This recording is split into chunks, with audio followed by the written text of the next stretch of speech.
Segons dades del Fòrum Empresarial de Llobregat, durant el primer trimestre del 2011 els contractes a l'Hospitalet i del Baix Llobregat han augmentat un 4,3%, un increment superior a la mitjana catalana. Això suposa un total de gairebé 54.000 contractacions en els 3 primers mesos de l'any.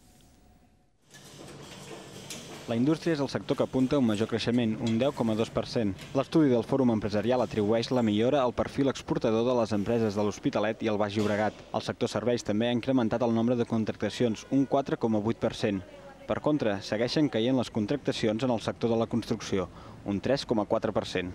Aquest és el primer registre positiu des que va esclatar la crisi econòmica. Estamos muy orgullosos, pero no es una cosa muy significativa. No son unas cifras del 10%, 20%.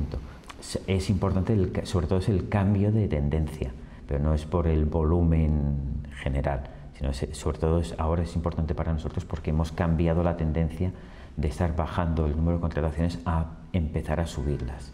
Per tipus de contractes laborals, els que més augmenten són els contractes temporals, que creixen un 4,6%, mentre que els de caràcter indefinit augmenten un 2,1% respecte al primer trimestre de l'any anterior.